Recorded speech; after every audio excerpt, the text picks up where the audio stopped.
Well, let me ask about the planning of our markets in our country. How do you assess the layout of our markets? Well, I think that we have a few issues when it comes to the planning of our markets. First and foremost, how are the markets planned to function and what is its purpose? That is one of the issues which I think planners and architects would always want to worry about.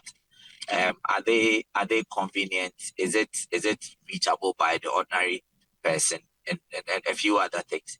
Then there is the aspect of the market that the market women themselves make it, where they think that, well, it is not convenient to sell inside the market because you don't get access, to a lot of customers or clients, however you want to call it.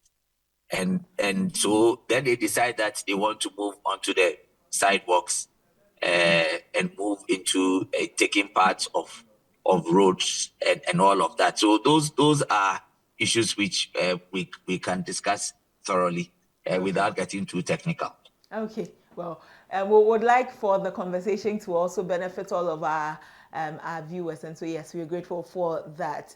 Looking at our market structure, our road network in between the markets, so that we can all commute very easily. Do they work to the benefit of us as a people? Our various huge markets and the roads in between, are they proportional? Are the roads proportional to the markets? Are the markets proportional to the roads? Well, I mean, if you look at the general support infrastructure of our markets, we have issues to do. Roads are one.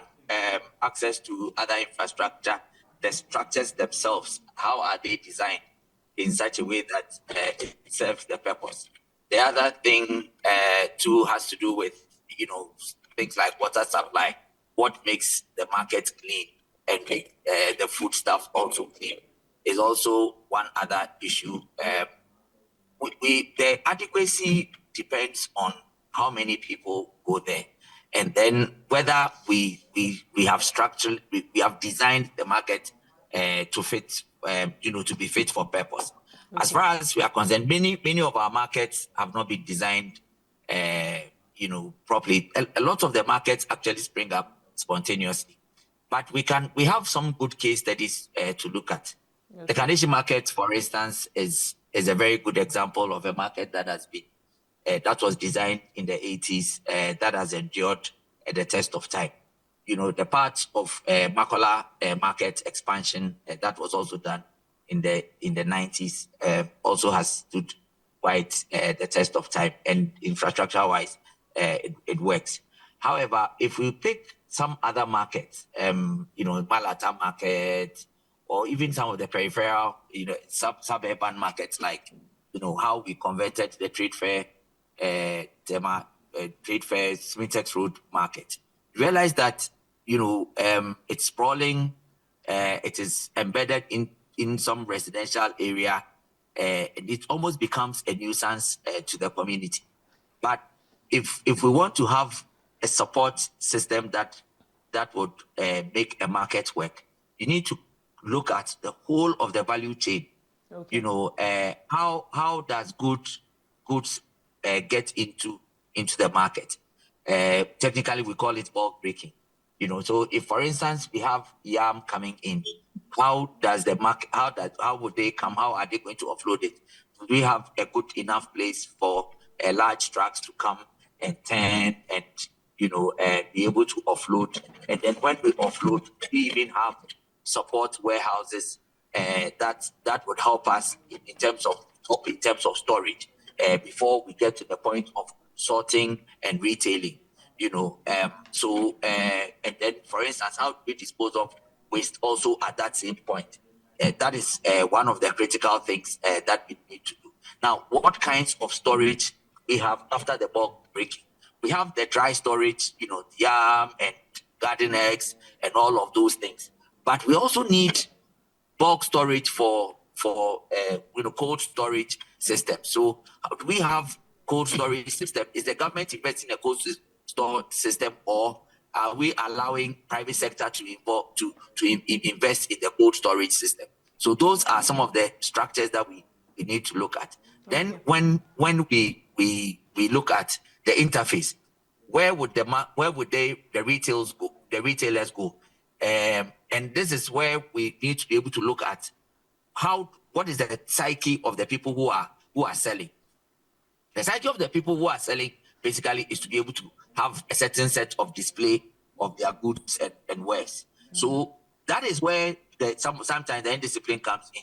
You have cascading shelves and stalls that they sell it. So you can see, maybe garden egg stacked, tomato stacked, gobi stacked in a particular way. Why? Because they want it to have as maximum visibility as possible. So, but they end up crowding the aisles, the corridor spaces within the market, and therefore it becomes a difficulty. But we should be able to have standards. At least we should have within that aisle somebody standing to buy on either side, and maybe two people being able to walk across the aisle, so that it doesn't become obstructive. Those are some of the nitty-gritties that we need to look at in some of it. If you go to Kaneshi Market and you realize that it's been very well designed, and all these things are considered, then there are other issues to do with the interface of those who are coming to buy from the market. When they come, where do they park their cars? How do they get their stuff out of the market? All of those things would have to be considered. And then we have the perennial issues of fire. That is a structure designed properly such a way that if there is an incidence of fire, is the building resilient enough to be able to do firefighting? Okay. We don't have sprinkler systems. We struggle to have a lot of fire hydrants, even with water in them, because we harvest water from it. Then we have issues to do with not even evaluating some of the fire reports. The reports that come out of these fire disasters, and a whole lot of other things. So those are issues. Okay. But there are also other smaller issues which we need to discuss when it comes to hygiene of these markets. Okay. We have enough time. Let me hold you there a bit with the hygiene bit, and welcome into the conversation Mercina Fruwanija, and she is the president of the Greater Accra Markets Association. You're welcome, ma'am. Thank you for joining us. Thank you very much. Yes. I want to pick your thoughts on it. As the president of the Greater Accra Markets Associations, what do you make of this decongestion exercise? Are markets fit for purpose at this point? Okay, thank you very much. I think the decongestion exercise is on the right course, because most of the people on the road have got their places in the markets. Most of them. And secondly, the pedestrian area and the streets are made for a purpose. The streets for the cars and the pedestrian area for walkway. So if you close to all the areas, where will people pass and where will people stand to buy your goods? Usually, I always say that in trading, your main aim is to sell and make profit. So if somebody is blocking where you have to sell, it means you also have to find a way of moving to meet where the customers are. And this is just what is happening. Because those in the market are also traders. They are selling. They have got their children, their grandchildren, and their husbands to take care of. And people come from outside to display their goods on the streets. So naturally, without good parking lot, you read the street, you stretch your hand, you buy and go. So what happens to the original market setting?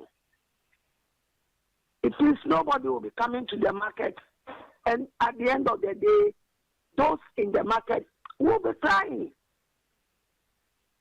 You see, so that this congestion is a very good exercise. One, for the safety of those who sell on the road. A car can lose brake at any time. So for their own safety and the safety of the pedestrians, the safety of the cars. So I think they are on a very good course. Now, for a while, some of the market women are complaining. They are saying that they should give them up to the end of the year for them to move from the pavements and the streets. Some of them also, another section says they don't have any space at all in the markets. Others say that they can't afford to sell inside the markets. These three groups of people who are given reasons for which they are outside, how tangible are their reasons? Thank you very much.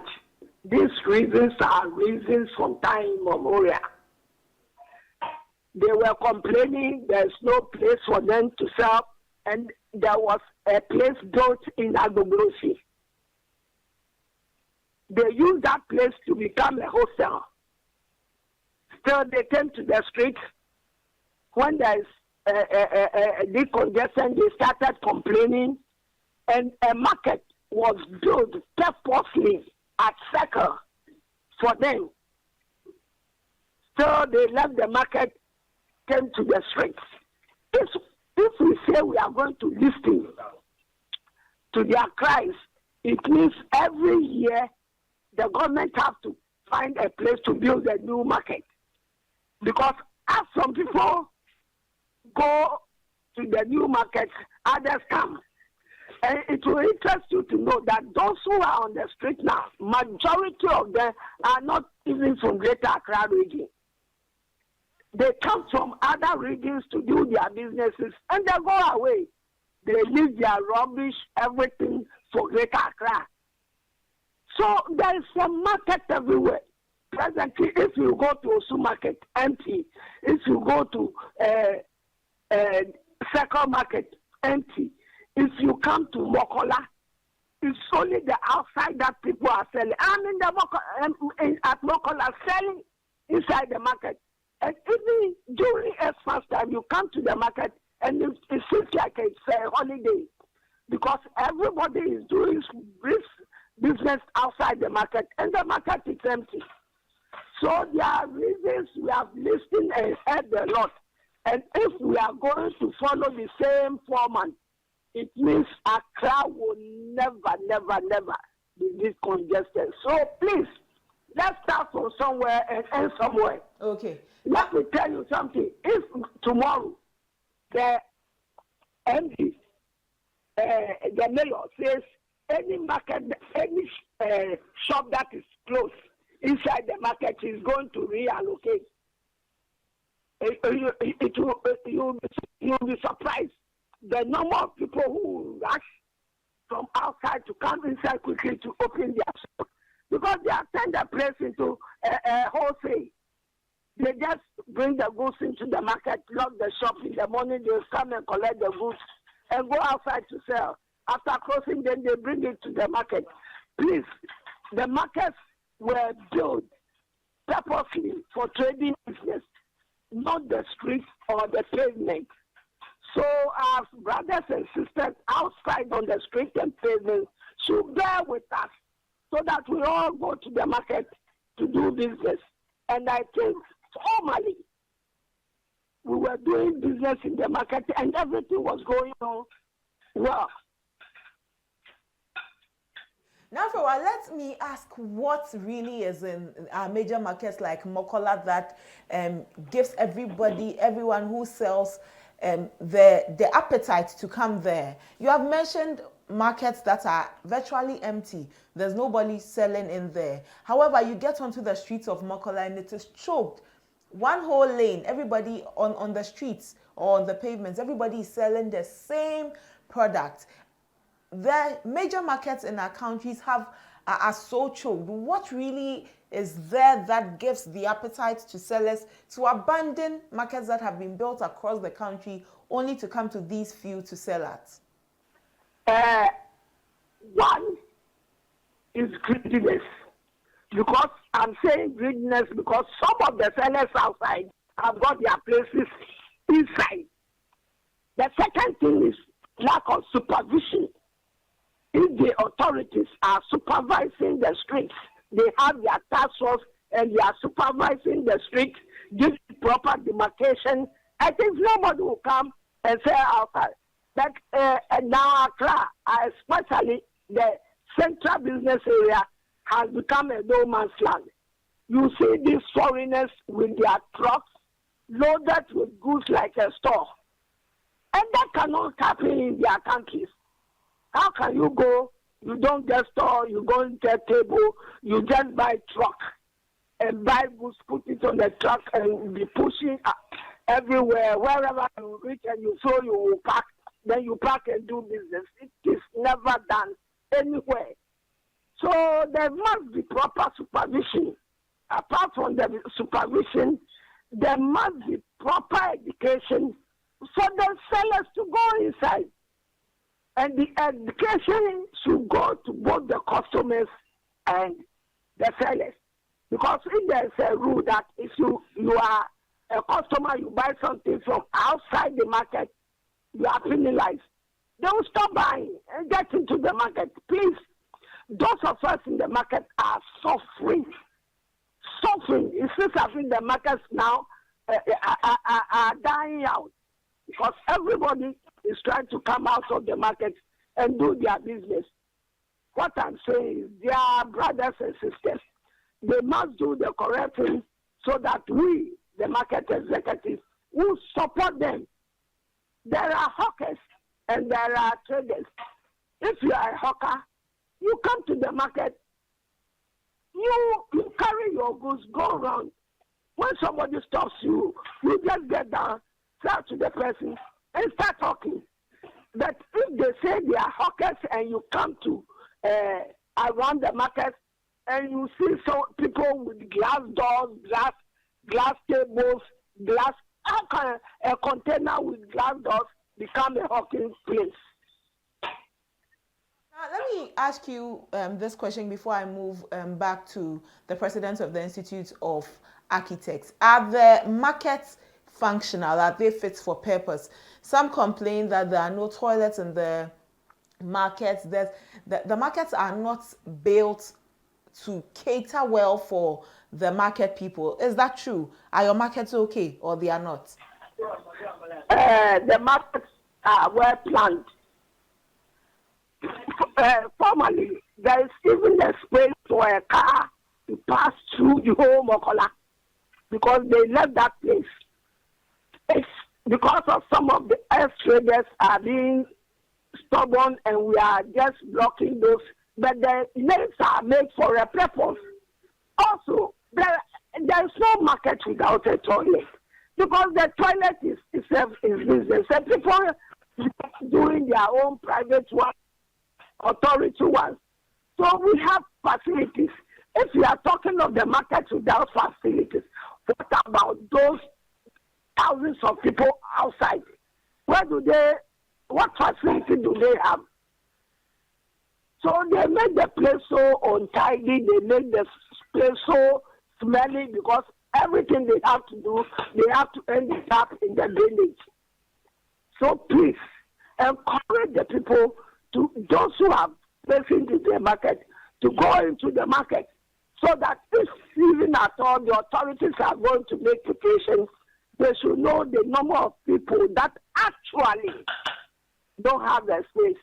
And even with them, they must be encouraged to go to their districts, go to their regions, because there are a lot of markets in the other regions which are visited and they are virtually empty. Because they know if you come to Accra, there is ready market. You don't have to pay anything. Wherever you get in the street, on the street you can sit, on the pavement you can sit, and nobody will hear you anything. Please, we are pleading with them. We need them safe. We love them and we love to have a very good business with a safety environment. So please, the congestion is a very good idea and it is long overdue. Okay, now I'll come back to you, so please stay with me for just a little while. I come back to you, Mr. Asare. From your point of view as an expert in the field, this decongestion exercise, how sustainable will it be in addressing the issue of congestion in our markets and on our roads? The sustainability would depend on the appetite of those who are trying to carry out this, and the appetite would be human resource and funds and consistency for the period to see whether we can get our streets rid of all these people who are selling, and the hawkers should include those who are set up who have set up informally along the sidewalks. Okay. As the Queen Mother was talking, I was driving through Makola and along the high streets, and for today it looks like the place has gotten rid of some of these people who are selling along the street, but we need to be able to go a step further. Okay. There is always the problem of this informality in our the way we run our commercial activities everywhere. I mean, and there are so many examples. If, for instance, I bought a book from along the Makola area from EPP Bookshop, and I realized that maybe the text is not being printed properly, I can easily go back to EPP Bookshop at a properly set up place and return the book and get a better copy. But if you bought a book along the same Makola place where people are selling books along the road, and you go and it is not a good one, what then happens? So because of that, a certain level of informality should not be encouraged.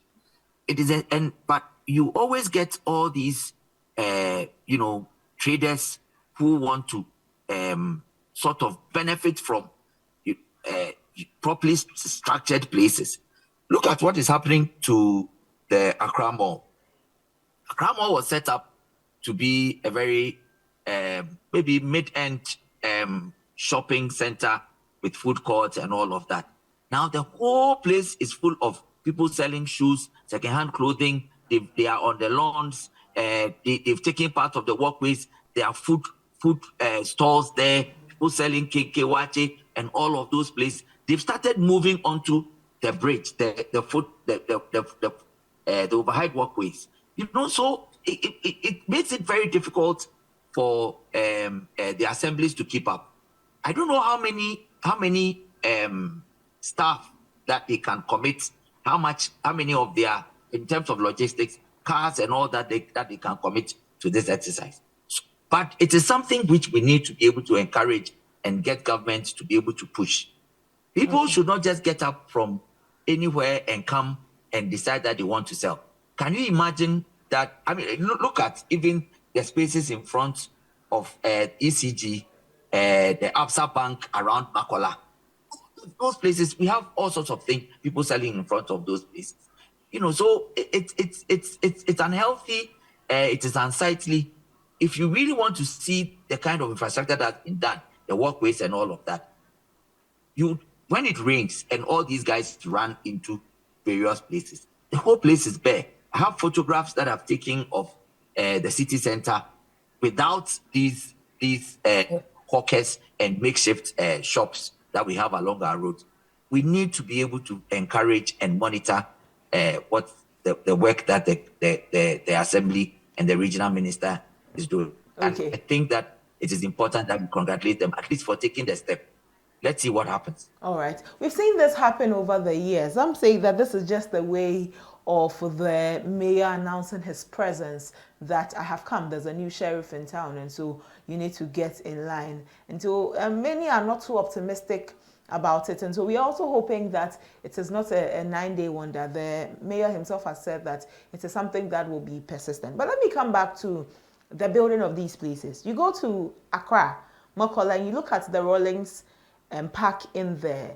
We understand it is supposed to be a parking lot for vehicles that have come into the market to for the owners of vehicles who have come into the market to shop. However, inside of the park has become another market center on its own.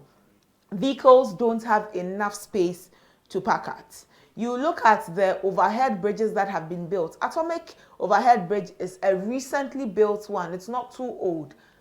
However, it's taken over by sellers. So much so that the space, even from the base of the bridge up until the top of the bridge and down again to the bottom of the bridge, is just a little for pedestrians to use.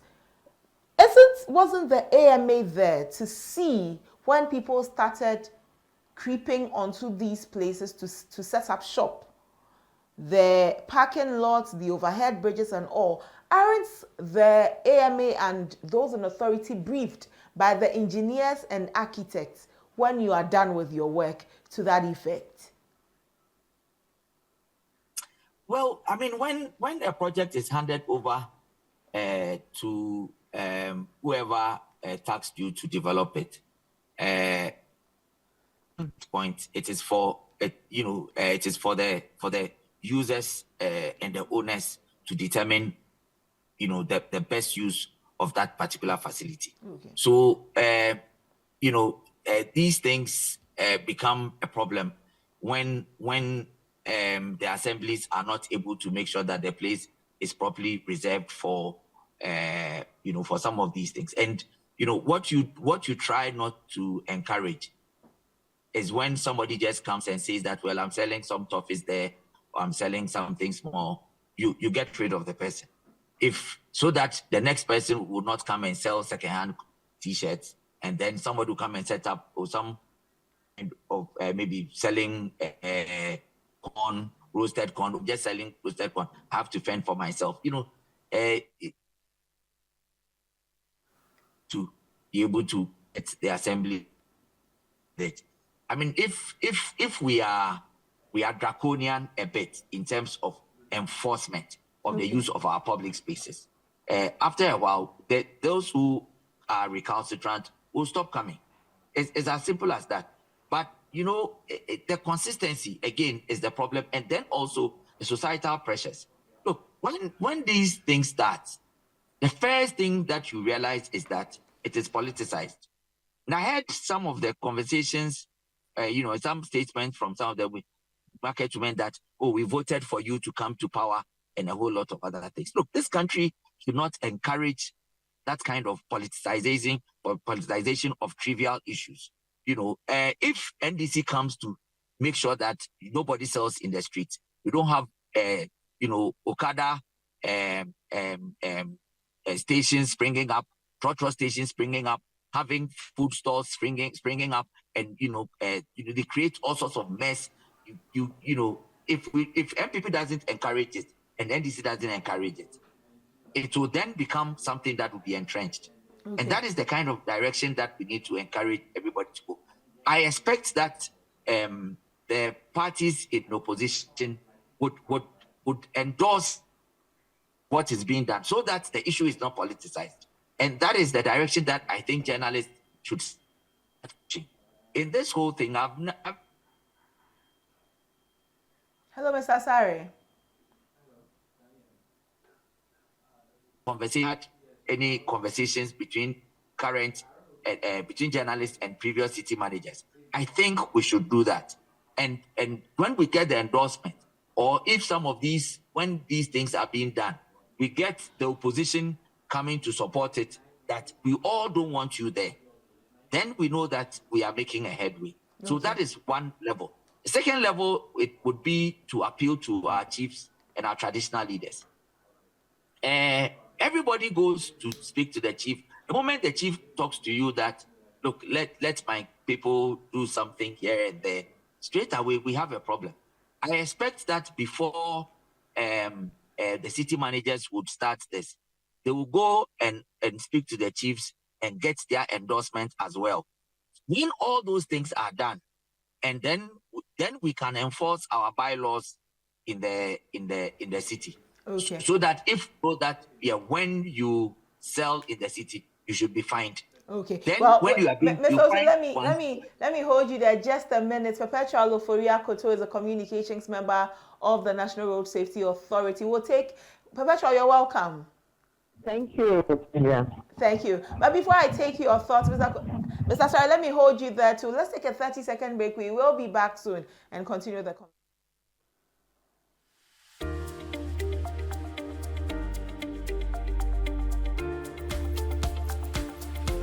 Introducing Betway's Bet Influencer, a groundbreaking feature where you can make money by just sharing codes. He just needs to share his codes and make money.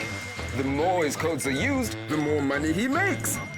Oh yes! So, what are you waiting for? Anyone can be a bet influencer. Share your codes and make money. Bet Influencer, another world first from Betway. This advert has been approved by the Gaming Commission of Ghana. Betway, get way more.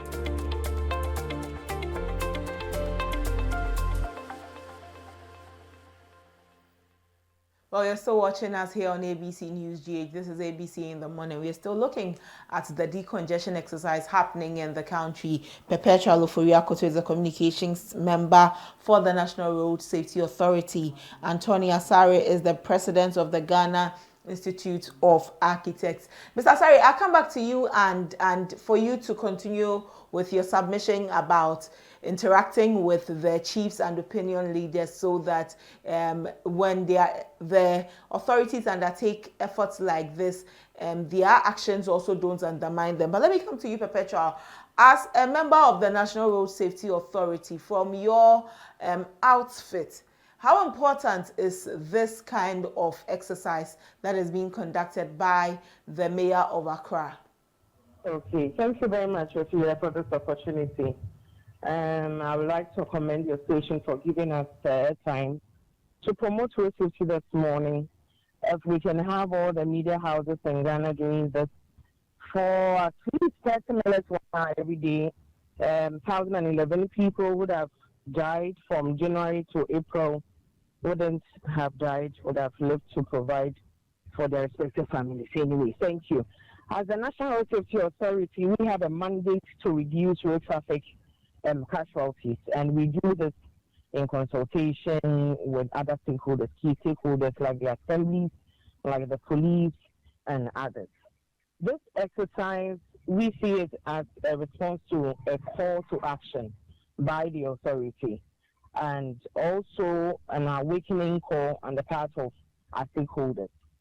It is very important because pedestrian safety is very key. When we look at all the 16 regions in Ghana, we can say that from our statistics, Greater Accra is leading in pedestrian casualties. We have a lot of pedestrians being killed, knocked down in the Greater Accra region. So if this exercise is going on, we commend the mayor for a timely intervention, especially in this month of May, where we are commemorating with our global partners on the 8th UN Global Road Safety Week, which ended just last week, which is also talking about safer mobility, street for life. So for us, it is a good thing. It is a good thing in the right direction because we are saving life. Come to think of it, Ophelia, our sidewalks where pedestrians would have to use and walk safely have been occupied by traders. They will turn up fighting for space with vehicles on the main road, and they will be knocked down. We don't want this. So we are happy this is happening, and at the end of the day, we are reducing the casualties, and the narratives will also change. We won't be recording higher pedestrian knockdowns, as we have already recorded about 831 people have been knocked down by vehicles because sidewalks have been occupied by traders. So we are happy. By the way, you spoke with Ophelia, but this is Abuna. Sorry, I'm not sorry. Right. Thank you for these statistics and letting us know what it means for us to have very clear roads. But there's a concern by those who are selling along the roads. Now they are pitching their livelihoods against their safety. And we know that anytime your livelihood is on the line, you actually more or less put everything in the background. You mute everything, just looking for what the next day today will give you what the next day will give you. And so how will the National Road Safety Authority also be engaging with some of these market people who may be adamant from moving from where they are? They may find different avenues to still sell along the roadside, and since it is about their livelihoods, it's about the next meal, they really do not care what may happen. How would you be engaging them? Okay, thank you very much. So, as I mentioned, we work in consultation with so many stakeholders, and the assembly is key in this. We have a very clear mandate to reduce road traffic casualties, and the assembly, on their part, would also have to look at a sustainable plan. If we are taking them off the pavement, where are they going to get their source of income? How are they going to survive? So this is going to be the next step. Or I'm sure the assembly might have had plans to keep them so they don't go and losing their jobs. Else they will come back again in full force.